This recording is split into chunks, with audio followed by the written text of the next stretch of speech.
Hey y'all, how we doing? Shout out to Bear Nation for tuning in for another episode of the Bear Necessities of Entrepreneurship, a podcast for the entrepreneur-minded, created by entrepreneurs, discussing the real stories that give you the tools to overcome challenges and stay true to your real self.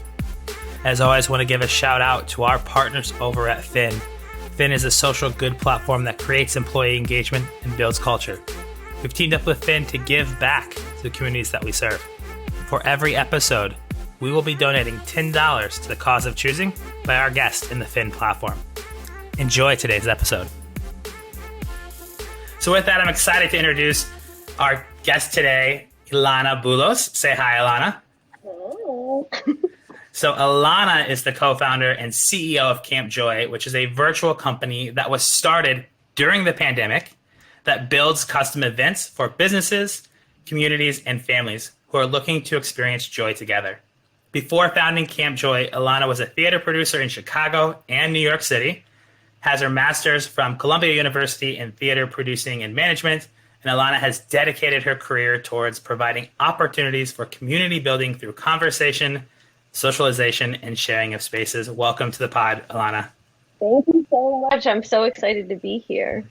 I am excited to have you on as well. And before I even kick off to the first question, why don't you tell the great folks tuning in how you and I met, where we first met, not too long ago, actually. Yeah, it was a few months ago. So I am a member at WeWork. I love the WeWork community, and they offer these really cool things called WeWork Labs. And one of the things that they offer are you can do academies. So there was a leadership academy, and Rob came in and he did 2 courses with us. And the first one he did was about personal branding. And I just loved the way his presentation was. And he said, if anybody ever needs to learn more about LinkedIn or how to network themselves, hit me up. And I did. And he gave me graciously an hour of his time to teach me about LinkedIn because, you know, in the theater world, in my previous life, it wasn't really something that I was using the way that I need to use it now. And really, honestly, Rob, like you helped bring Camp Joy to the next level of sales because you really helped me understand how to use it to my benefit versus just be like, this is the ugliest platform for networking possible.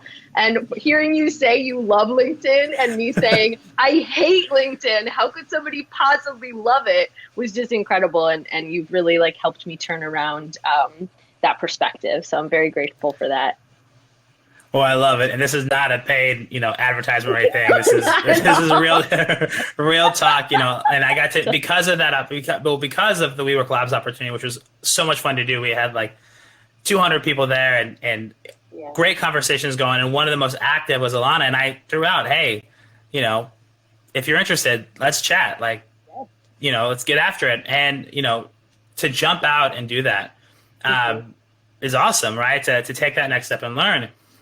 And that's kind of the essence of who you are. So let's talk about how Camp Joy got started. Camp Joy got started during a pandemic. So you were in theater as a producer, and then now you're a CEO of a company. Tell me about that journey and how that came about.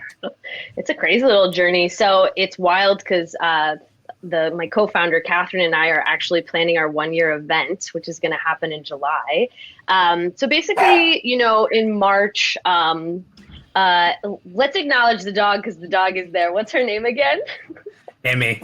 Amy's little Yorkie that I'm babysitting. Love me some Yorkies. So what happened was, when Cuomo shut down Broadway and he shut down the theaters, both myself and my business partner, Katherine, were kind of left with nothing. We had nowhere to turn, no place to look. And so I spent some time really trying to investigate what I wanted to do with my time and what I wanted to do next. Did I want to stay and do theater? Zoom theater just felt like a joke to me. It was not something I was interested in whatsoever. And so Katherine sent out an email to me and some other people and said, how do we continue to build community during this time? And I just, having been someone who was a camp counselor for many years and went to camp for many years, I've literally just responded, let's start a virtual summer camp Monday through Friday, 30 minutes a day. People will come. We'll be crazy camp counselors. Let's just bring them joy and we'll call it Camp Joy. And she, as she always does, says, yes, let's do it. And then next thing I know, we're planning the first week of Camp Joy, and we're like buying matching overalls and flannels and like planning these curriculums of letter writing and icebreakers and virtual Olympics and all the super fun stuff. And Katherine and I both felt this energy that we hadn't felt from March until July. And we thought to ourselves, if we're feeling this, hopefully other people were feeling this. And then I started tracking people's joy levels because we started doing sessions of Monday through Friday, what your joy level was from 1 to 10 on Monday, what your joy level is from 1 to 10 on Friday after doing a Camp Joy session. And the increase was 22.5% of the joy level. And so I was like, okay, this might be real. We should probably move forward with this. And then, you know, we filed LLC in September, and we've just been moving forward since then. Thankfully, I have some incredible business advisors known as my father and my cousin Karine, who is a strategic business advisor, who answer every question I have. So that was very helpful. But I mean, what a powerful thing to just be like, I see a need, I see a hole, I'm going to fill it. And then everybody started telling me I was an entrepreneur because I started doing that. And I was like, oh, I guess I've always been an entrepreneur, and I just didn't know that that was the title. So yeah, that's how we are today. I love that. And, you know, you make a good point, right? There's the title of entrepreneur, but there's also the mindset of an entrepreneur, which is something you've had your whole life. And, you know, coming from theater and that's what you wanted to do and being in that space, and it shut down, and then realizing this opportunity to start a company, you know, as you hit your 1 year anniversary, as we look at Broadway opening back up in September, do you think that Broadway could still be something in your future? Camp Joy, tell me a little bit about like how you're feeling about things opening back up in September at your 1 year as Broadway looks to reopen, as the company is kind of really starting to scale. Yeah,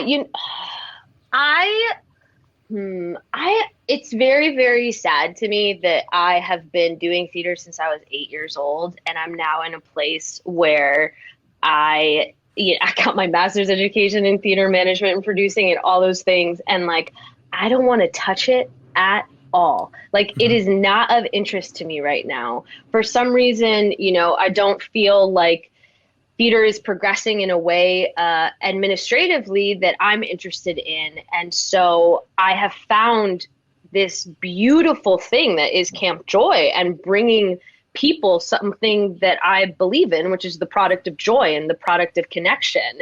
And so for right now, it feels like theater storytelling is not at the forefront of my mind. And I'm so curious about what entrepreneurship means, what Camp Joy means for the future. And I think, you know, I get this question a lot, like, oh, post-pandemic, vaccine, people going back in the office, what's going to happen to Camp Joy? And then you say, wait, but all these companies are cutting their operational budget and allowing people to stay home. Like, companies still need to connect with each other. Absolutely. You know, like, it's still going to be a thing that they're on Zoom all the time. And so they can just hire us to be their joy consultants and help with that transition. Because Katherine and I keep asking these questions of like, what are people going to do when they go back to the office? But then they're so sad they're not home all the time. Like, it's going to be a huge transition that's going to take years for people to truly process and us come to this idea of like, what does in-office flexibility look like? So I don't feel like Camp Joy is going anywhere. If anything, I think it's going to grow. So that's always my response to that question. And I fucking love it, right? Because, you know, when we talk about millennials and Gen Z after us, right? We go to school for all these years and do all these things. And previous generations, you know, it was you take a step and you go in a direction and you work towards it. And it's okay to have a nonlinear career path. It's okay to realize what you don't want to do with life and use those experiences to catapult into what you do. And so to see Camp Joy grow out of that and to see that mindset of like, you know, I loved my past. I went to school for a thing, but I don't want to go back. And I want to do this thing. I want to keep growing. And I agree with you, right? It's not going to be normal. It's the new different. And that's okay. It's a good thing. I mean, you know, we talk about the dog here. I dog sit on the side through Rover, and we're swarming with dogs. I mean, we're always booked because as people are starting to go back or go on vacation and stuff, dogs have been home. Humans have been home with their dogs for a whole year. The dependency has changed. Yep. right? And so dogs have a lot of anxiety. Same thing with your spouse, your family, your friends, your partners, etc. So it'll be really interesting to see how this grows. And everyone needs joy, right? I mean, back in the old days, we used to have offsite retreats. So I love the idea of Camp Joy and where it goes. And that millennial kind of mindset of you know what, I don't know where this is going to go. We ask these questions all the time. Let's figure it out. Let's just let it ride. And I love that attitude. Yeah. So you said that you measured joy, and I wanted to stop you, but I wanted to finish that thought out. How do you measure? Tell me. I mean, come on. Elana and I are both full of joy. Like, we're big personalities. We love it. But how do you measure joy? Like, how do you measure if like Rob has more joy when he's just always up? So tell me, how do you measure joy? What's that? How did you do that? I think it is a personal identification and scale. So we literally just send on Monday, where would you rank your personal joy level today? And on Friday, where would you rank your personal joy level today? I realized very early on that in business, people need metrics, like obviously. That was one of the biggest things I took away from my grad school experience, is just understanding that data has to support every decision that you make, or influence every decision that you make. So I knew that people were going to want a number. And so then I just started tracking it. And yeah, it was really nice to see that people were, because it was people that weren't going to lie to me either. And it continues to be like when we track those joy levels. But what would you say your joy level is today? Oh, definitely at like, if it's out of 10 and 11. Really? Wow. Yeah, I mean, I'm watching a really cool dog. So earlier today, I went into the city with one of the accelerators that I work for to give an in-person, very kind of informal fireside talk about networking and how do you do online versus offline, right? Especially as we're starting to get back in-person events and how to own that. So that was a lot of fun. And then just, getting to hang out and, do cool podcasts. Like I just super, I mean, if you asked me probably Wednesday, I probably would have, ranked it more like a 4. Wednesday was a drag. I was really busy. I mean, I had fun. I had cool stuff going on, but like at the end of it, I was just like exhausted. Mentally, emotionally, where today I'm just like full. Like, I mean, I should be tired. It's a Friday, but I feel way more energized today than I did earlier in the week. So yeah, I think it's also important that we discuss like what the definition of joy is, because for Camp Joy, it's not hyper optimism, being up, like smile, sunshine, sunshine. For us, we made our own internal definition and that is being present as possible in whatever emotion that you are feeling. So, sometimes for me, joy can be, like, as I told you before, my 4 high school best friends are in the living room right now. We're waiting to go to Cape May later today and have our little Jersey Shore moment. One of them I haven't seen in 6 years, and seeing her and hugging her, tears are coming down my face, but I am filled with joy. So, just being able to be present in whatever moment it is, I think that's where Camp Joy comes from. When we work with companies, we're not trying to lie to people and be like, we're just trying to make people happy, whatever. I mean, yes, it's that, but like we're not being not genuine. Like we just want to meet people and match people where they are and just embrace that. Because I just think it's fake if it's fake joy, if people just feel like it's just us smiling all the time and hyper. I love that. And there is an authenticity to that. So just say it again. What is the definition of joy? Say it for us one more time, please.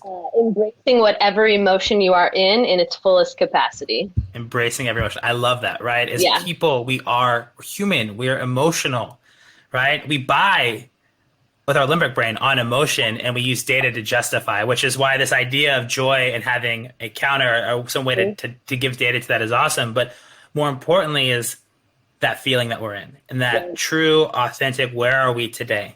And, like I said, Wednesday, I was exhausted, but I felt full. Like I finished the day feeling full, right? I think that's really important to understand is what does that mean? And I love that authenticity because you're right.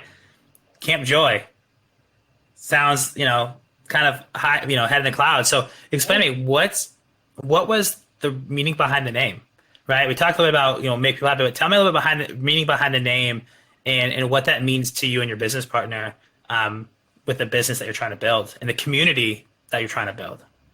Yeah, I mean, Camp Joy, literally, it was like, I just had the idea. I was like, and we'll call it Camp Joy. And that was it. And it was just like, boom, we're moving forward.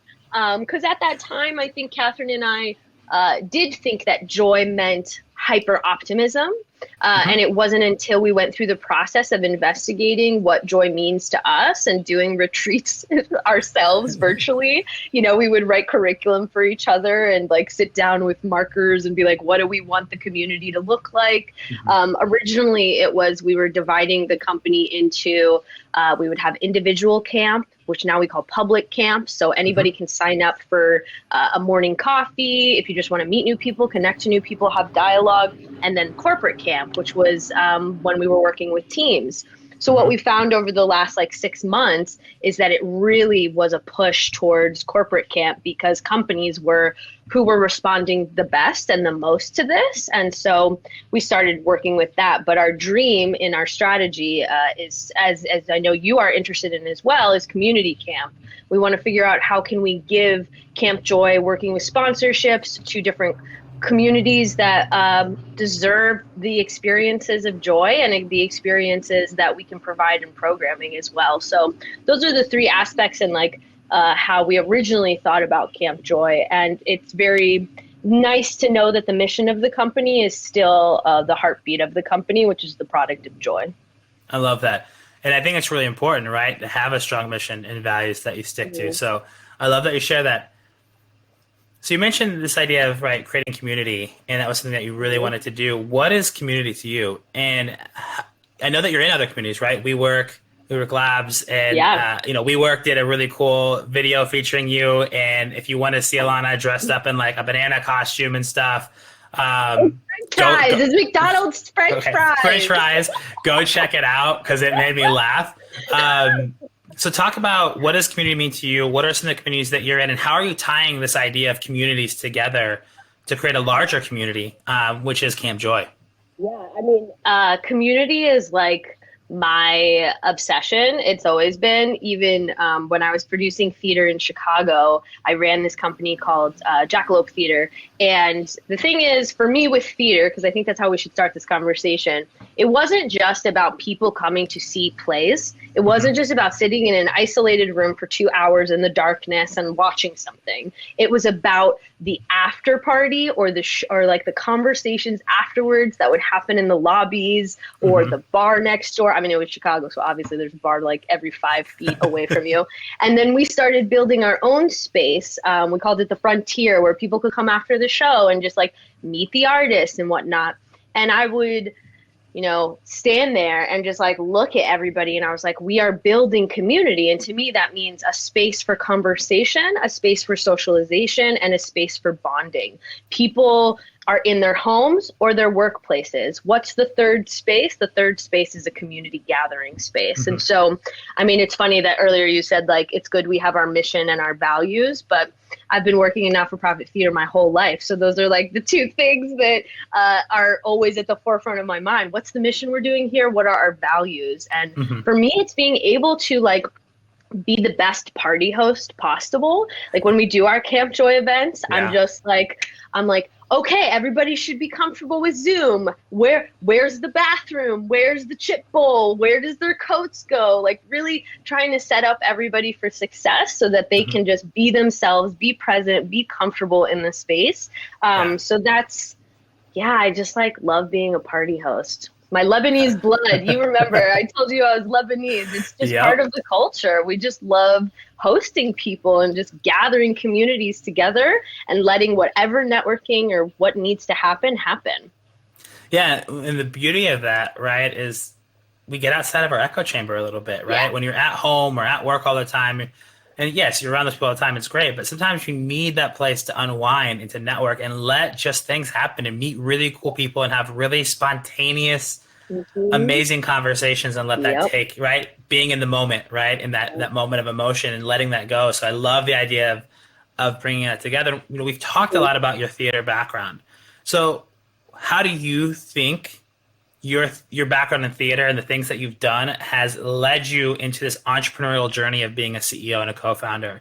And what are some of the things that you think really have helped you overcome some of these early challenges of building a business? Yeah.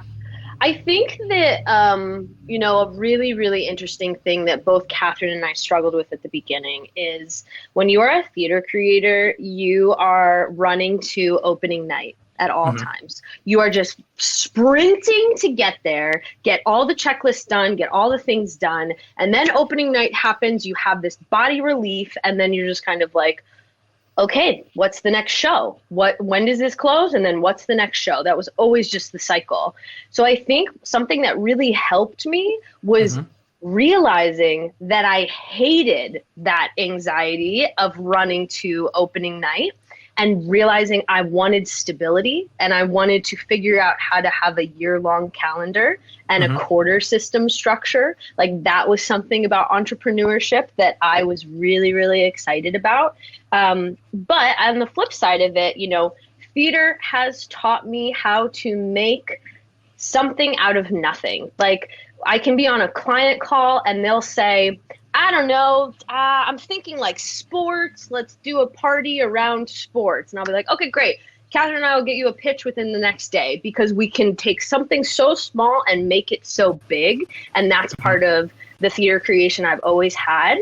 Another thing is relationship building. Like I would work with the same people over and over again, or bring new people in and just bring in that network and expand because I was taught very early on by my family that like, when you have a core, you are good to them, you are loyal to them, and you build those relationships and you bring it. So like realizing that Camp Joy and entrepreneurship, I didn't need to be thinking about huge scale. I just needed to think about who are my 5 first clients, and then how can I continue to build with them and have them return and come back. So that's a little bit of how I think theater sprinkles into my entrepreneurship. And also, I mean, like, I don't know, I'm just always I'm always moving. I've lived in a city for so long, and it's just kind of like the heartbeat of you just got to make something. When you see a hole, you got to fill it.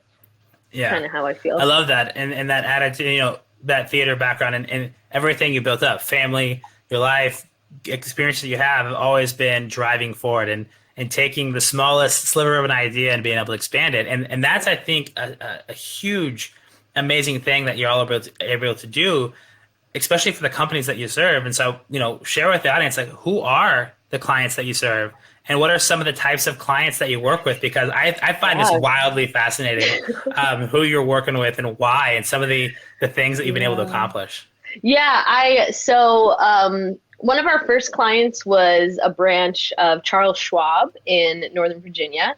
And one of the branch managers, he and my family have been working together for a very long time. And so I was on a call with him and I was like, tell me about the company culture, like all these things. And he said to me, Elana, I knew that we needed to bring someone in when I realized I've worked in the same office as someone for 10 years and I didn't know they had children. And I was like, yeah, that's an issue. Like, that's an issue if you guys aren't talking to each other. So it's been really interesting because our 2 hottest markets are, I would say, like the finance consultants. So we have Charles Schwab. We've been working with BlackRock. And then we also do and Deloitte, hopefully we'll be working with very soon. Today my calls were just like boom, boom, boom, sales calls. And then Rob, which is perfect. I love it. Because they're all from LinkedIn. So nice. But, and then the other flip side of it is people that work in insurance companies or software management in California. We're doing a lot of like East Coast and then California. It's really interesting, the people who like care about the well-being of their staffs, because I can tell very early on, because I ask everybody the same questions just to get the template of like, what do you love about working at your company? What would you have changed if you were to go back and do the last year as a manager with your employees? And you can tell very easily who's going to book a camp and who's not, based off of like where their level of priority of the needs of their company are. And those are the people I want to work with, are the ones who say the wellness of their staff, and they wish they had more one-on-ones. They wish they had more conversations. Like, communication is a big thing. We just developed a communication camp to help people like talk with each other or like have formations of conversation during remote. Because it's hard to have one-on-one sometimes. People don't turn their cameras on. Yeah. I mean, Crazy. It is interesting. One, it's amazing that those are the type of clients you're working with, and also really interesting to see the types of companies, especially big companies, that they're taking a chance with this new startup with this idea of joy, and say, you know what, we care and we want to make things happen, and we're looking and open to opportunities that we don't need to go. The old way has led us to not knowing that somebody in my office had kids for 10 years, and now I feel that, and I'm in that, and so I love this idea that you've only been around for a year and the type of impact that Camp Joy can make. And I think that is what's been so impressive, is that you're making this impact at these large companies, these big time names who care about employee wellness. I know we've talked about it. Employee wellness has been a topic of conversation for years. But during the pandemic, I think there was a heightened sense of like, what actually is wellness? Yeah. And I think that's where Camp Joy comes in. It's something really interesting to me of like, what is wellness in all of this? And I think, going back to the topic of community, I think that what Camp Joy does is that we create shared social space virtually. Like we create those rooms I'm talking about that I want to host and have people in. That is the room that you come to when you come to a Camp Joy event. Katherine and I are the hosts. We were seeing everything as it's unfolding. We can anticipate if she's in the lead for the segment we're doing. I'm messaging the person who looks like they're having an issue with their dog or child behind them. Like we're really trying to let people know that they're not just coming to our party. It's their party. We're just hosting it, kind of thing. I love that. So tell me a little about the relationship between you and Katherine, right? As co-founders and running this business together, tell me a little about your relationship together and how this has unfolded and how it is working. How is it working with a business partner? Having your entrepreneur mind and her mind together, her entrepreneur mind, and putting us together. Talk a little about the relationship itself, the positive and the negative of some of the things that you've learned together over this last year. Yeah, I think that what we've learned. Well, first of all, she's just like.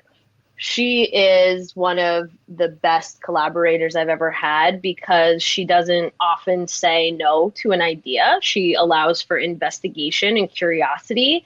If I'm like, we should do a campaign on blah, blah, blah, blah, and she'll just be like 90s camp, we should do a 90s camp. And she's like, okay, let me develop it. And then we'll talk about it. And then I'll be like, who's our audience? No one's our audience. That was stupid. Let's move forward.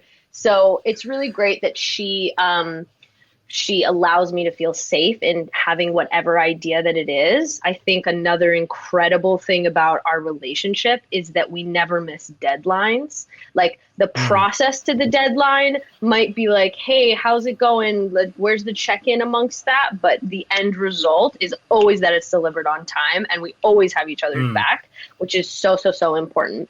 I think that, Katherine is still directing theater and she cares very much about staying present in the arts community and the theater community in Brooklyn and in New York. And I don't. So that's kind of where the, I wouldn't say conflict but just like the difference comes is that I want to give 100% to Camp Joy. Like I want to be the entrepreneur, the face of Camp Joy.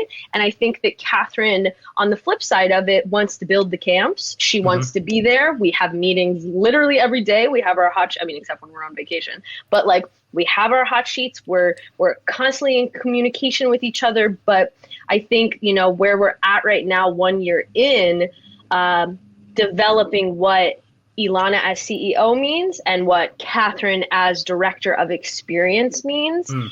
Me having to understand, because this was a difficult thing for me to learn, that just because she's my co-founder doesn't mean that she is going to invest in understanding the business things that I do. Because she doesn't have capacity or interest to do that. She's doing so many other things. So like when I sit down and I'm researching how all these new terms, all these worlds, all these like learning how to do QuickBooks, learning how to do this, finding an accountant, finding a lawyer, and at first I was like, I really want her feedback on those things. And I don't think she's necessarily interested in giving me her feedback. And I had to learn that that's okay, and that I can look to other people. So redefining what co-founders mean, or just like, it doesn't have to be that we're doing everything together. Yeah. That is, it's a relationship, just like you'd be in a relationship with a partner. She is my partner in many ways. Like, I'm in conversation with her every day. We know when the ups are, when the downs are, and all those types of things. But learning how to give each other space too is really, really important. But I just love her so much, and I'm just so grateful to have her a part of this journey. We're riding next to each other in this train. I love that. I mean, as you know, I run another company called Haptic Group. I co-founded that with my business partner, Phil. And, same thing. Like, I would be like, Phil, I have this great idea. And he'd be like, okay, give me 24 hours to figure this out. Like, operations brain, right? Rob is like the idea of this guy. And he was like, okay, let me go build this. And, one of the biggest lessons we learned, especially during the pandemic, is to give each other, not only to give each other space and deal with that, but also to give each other grace. Right, Grace, that, hey, you are the expert on this thing. I'm going to default to you. Right, and vice versa. And the grace that's okay. And it's okay to get upset. It's okay to like want to have your hand in it, but say, hey, like, let's take a step back. Like, and that's what I loved about it, and having a business partner. And I know, I talk with founders of companies all the time. Some are multiple founders, some are solo founders. And I think however you go about that process, you still need to build the right people around you that help do the things you can't, or have interest in areas that you can't, and be those experts, and then give each other the trust to develop those things. That's really cool to hear your story with Katherine, and love to hear it. Yeah, for sure. So as you look at the 1 year anniversary of the company and the party coming up, what is one of your biggest lessons from this last year, from building, for everyone that hasn't been paying attention, they built this on a whim during the pandemic, and then scale the business during a pandemic, creating joy. So tell me, what was one of the biggest lessons you've learned, and what is the thing that you're most excited about as you hit your 1 year and looking at what the rest of 2021 into 2022 has in store for CamJoy? Yeah, I think that the biggest lesson that I learned is that when I don't know something, it doesn't mean I'm failing. It just means I need to find people to help me. And I think, when you came into my life, that was when I was kind of already taking a turn. Even, hiring a sales coach to coach me on how to do my sales calls. I now have a script, and she works in major fundraising for not-for-profit theaters. And so she and I were able to talk the same language of like, okay, where's the arc? Where's the da-da-da? Like, being able to embrace my vocabulary as a theater artist, but now as an entrepreneur as well. So I think the biggest thing that I learned is that it doesn't mean I'm failing. It just means that I need to look at it in a different approach. And that involves grace. And so I love that you mentioned grace before, and just like kindness and understanding for oneself, for sure. And, I have to say, Rob, like, I have to say, when I get off a sales call and I know it went well, I feel like the biggest person in the world. I'm just like, absolutely. Who knew I could do that? Who knew I could do that? And now I can, and it's so cool. It's really cool. I love that. I mean, one of the things that you as you go through this entrepreneurial journey is that you find out so much about yourself. Yeah. Things that you never thought possible that you're able to do, the situations that you're put in, the conversations that you have, the just the way you handle ups and downs, right? And I love that exploration. And everyone makes entrepreneurship sound really sexy, right? It's beautiful, it's cool. You're going to grow and you're going to do this thing, and it's hard. And as entrepreneurs, it's tough, and we have to give ourselves that grace to learn and to go figure things out, and to know that there's going to be bumps in the road, because it's not easy. And that's something that's so cool. And I love that you've gone out and upskilled yourself, asked for help, gone and get coaches, right? There's a great book that I always talk about called Who, Not How, right? Sometimes you got to go find who can do it to teach you how to do it, or to do it for you so that you can move forward. And so being able to identify those places and spaces where that's beneficial for you. So what's the thing that you're looking forward to most about the future of CamJoy? I look forward to finding a space, because I do think that in our like 2-year plan, we will do in-person retreats. And so Katherine and I have done a lot of dreaming about what that space looks like. Yeah. Like, will it be a camp like in the Catskills? Who knows? Or will it be pray for a partnership with WeWork or something like that? You know what I mean? Like thinking about the space and each day, like redefining what I want the physical space to look like. Because I just care so deeply about just presenting physical space for people to bond. And right now it's virtual and I love that. But like, what will it look like in the future? I think the dreaming aspect of the job and where Camp Joy will go is so, so exciting. Yeah, I love that too, because we're going to be remote and people all around the world with different companies. So being able to do the virtual and then take that virtual experience and like put everybody in person and then see how that evolves. I would love that. Right? Crazy. I hope that our numbers have just been growing significantly. Like each quarter we're making like 4 times as much as the quarter before, which like for a baby company, I'm just like, what are these numbers? Oh my God. It's so, so exciting. But, we're not at a place where we can live off of the salary. So I think within the next year, just praying and putting that into the earth or into the atmosphere in the universe of like, how cool would it be if Camp Joy could be a sustainable position for me and for Katherine and hire employees and things like that. Like I'm curious to see how fast the company is going to grow and be the leader through that process. That's so exciting. And I also love that. I mean, we sit here and listen to your story and talk about all the cool things that Camp Joy has created, but there's still so much more to be done, right? Even things like, being an entrepreneur, we talked about being tough, like can't always live off of it. Sometimes you got to figure it out, right? And again, see a problem, fill a hole, right? Like sometimes you got to figure it out and know that you're going to grind it out. But when there's passion and there's joy in what you do, it makes that process of learning and overcoming a little bit sweeter, right? Makes the highs a little higher, the lows a little lower. Sometimes you got to figure out how to find that flat line to move forward with your emotions. But it's also the beauty of what entrepreneurship is. It's funny that earlier you said that people think of entrepreneurship as this like super sexy thing, because I thought of it until this last year as an untouchable thing. I didn't know what it meant. I didn't know how to access it. I didn't know how do you define entrepreneurship or what makes it that?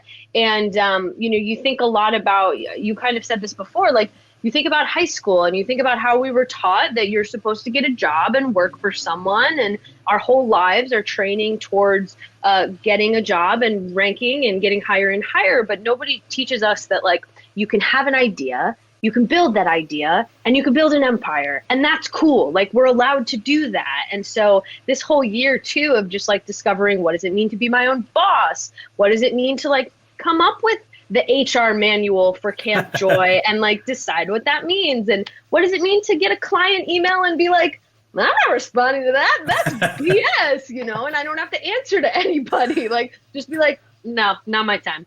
So it's really, I don't know, entrepreneurship. I wish it was more of an accessible thing to every person.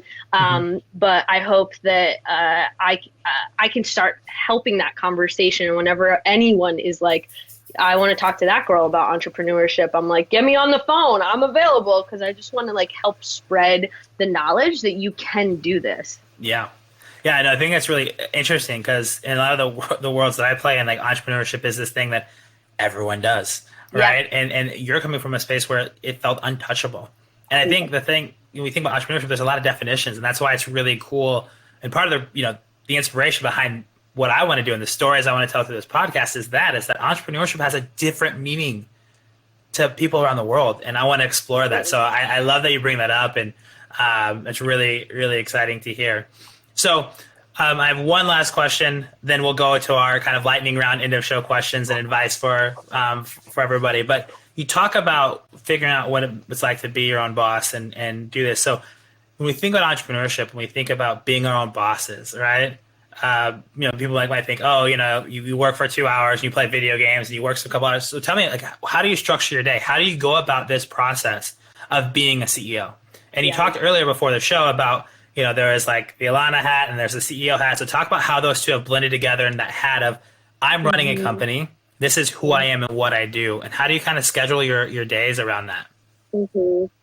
Yeah, I think that not having a boss and realizing I am my boss is a very difficult transition. And because our world is not set up in that structure where that makes sense. I found that even, in the first 2 quarters that we were operating, I was like, how do I get validation? That was the thing, right? Like, where's my quarterly check-in? Who is that with? Like, Katherine and I can have a quarterly check-in, but she doesn't know how to respond to the business side of it and structure. So like, how do I make that happen? And then even this summer, like as I told you before, our family has a beach house on the Jersey Shore. And like, I've loved the structure I established at WeWork of Monday through Friday. I go from 10 to 4. If I want to leave at 2, I leave at 2, making those things happen. But like, how do I continue to progress the company while also in a beach house? It's like I get to live this life where like my friends are here and that's okay, but I'm still working today. And so understanding that like it's a process and having grace with myself. I know we keep saying this word, but like patience with myself, grace with myself, that each week can look different. And for right now, my measurement of success, which I don't know if this is a good thing or not, if this is too much of white supremacy talking at me, but like is my number for the quarter of wanting to get to a certain amount each quarter, and me just like gerbil wheel, just being like, I gotta get the sales. So there's a lot of that, but just being in a lot of conversation with myself, and then also knowing that it's okay to not know the answer and to walk away. To walk away from emails, to walk away from like when you feel the pit of your stomach being like, what the heck is happening? Because we had this pandemic, our worlds got turned upside down. Yeah. What do I want? The flip of the pandemic, the other side of the pandemic to be for me. What is this journey I want to make for myself? And I don't think that's something that I can like answer every day, because each day it looks like something completely different. So it's just about listening to Elana and being true to me. The CEO, realizing that, and this was a big thing that my sales coach taught me, wearing the CEO hat and wearing the Elana hat. There's not 2 hats. There's 1 hat. I am one person, and your branding session helped that too. I am one person. I made my Instagram page public after your class because I was like, oh wait, yeah, I am Camp Joy. Like, that is part of me. Like, it's not just CEO Elana, it's one. So understanding that that's okay, but understanding that I can be patient with myself while figuring that out. Yeah, I love that, right? The personal, professional, they're one and the same. Yes, there's 2 sides of it, but especially when we talk about online, our brand, right? We got to be real. We got to be our intentional, authentic self. Yeah. And it's really easy. We're told, oh, you got to be this on one platform, this and that. No, we need to show who we are. And that was, we wear multiple hats. There's really one hat with different pieces that you pull from. So I love that. I love that you talk about, the way you schedule and the fact that at the end of the day, you never miss a deadline. You've said that multiple times, right? And so I think as we think about being entrepreneurs and how we structure our days is that we set a goal and we go accomplish that, whether that's a sales number, a feeling, a thing. And so I think all of that is validating, right? I set a goal and I go hit that. And then what's that next milestone and that next milestone? Because you always got to be working towards something. And right, that's where you need to put those. And the thing is, you need to put those flags close enough where you can celebrate those wins, right? Yeah. Otherwise entrepreneurship and running a company gets heavy, super heavy, because, I need to be profitable in 5 years. I need to get to next quarter. My goal, my target, next quarter. And once I get to next quarter, the next one and the next one.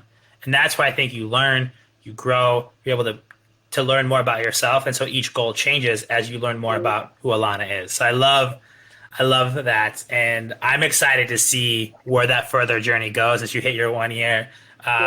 If you do throw a big bash, I want to be invited to that and be a part of that. So as we wrap up, we have what we call our little lightning round end of show questions. So it's 5 questions that I want to share.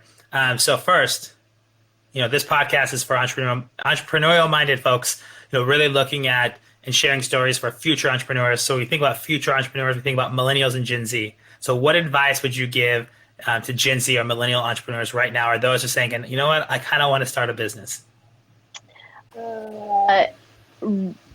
I would just say the registration process for an LLC or just S Corp, whatever company you want to do, is so easy. You think it's going to, unless you're in the state of New York.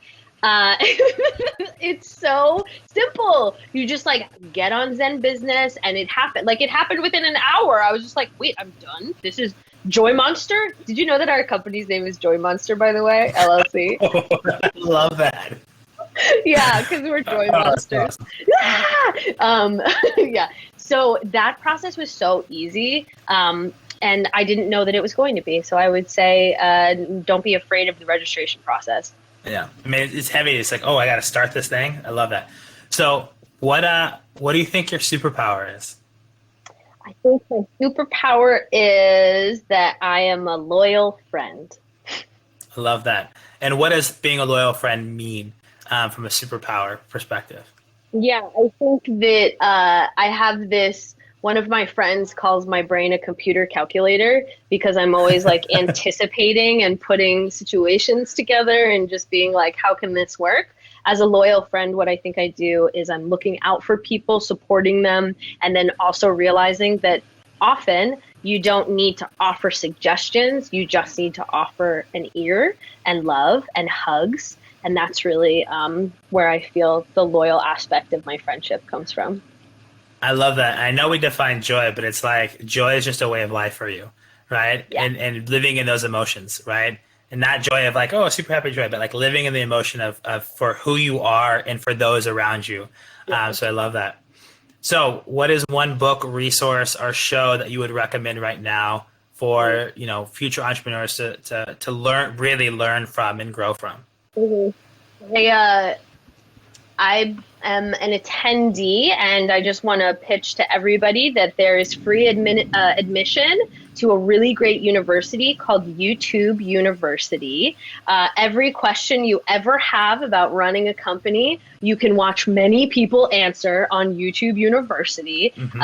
It is my biggest resource in so many ways. Like, as I said before, it's like, how do I do QuickBooks? What kind of QuickBooks do I need? How does taxes work before I'm talking to my accountant? What are the answers I need to know or questions I need to know to ask? I just think that people don't realize that like there's a free education system that is YouTube, and that you can really become an entrepreneur based off of just watching 2 hours of video every few days and just picking a subject you want to educate yourself on and then building from there. I think access to free resources is really important.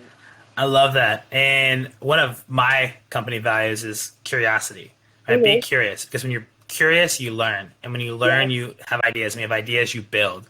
And you build with intentionality. And you build with intentionality, you become your authentic self. So I love kind of that curiosity piece. Those are my core values of our business. So, but it's aligned so much with what you're saying there. Yeah. So what is your lasting message that you want the listeners to take away from this? I think my lasting message would be a question, and it would be, how are you prioritizing your joy today? I love that. How are you prioritizing your joy today? I think that's something that everyone needs to put as like a daily affirmation. Yeah. And remember what that definition of joy is. What is the definition of joy, Elana?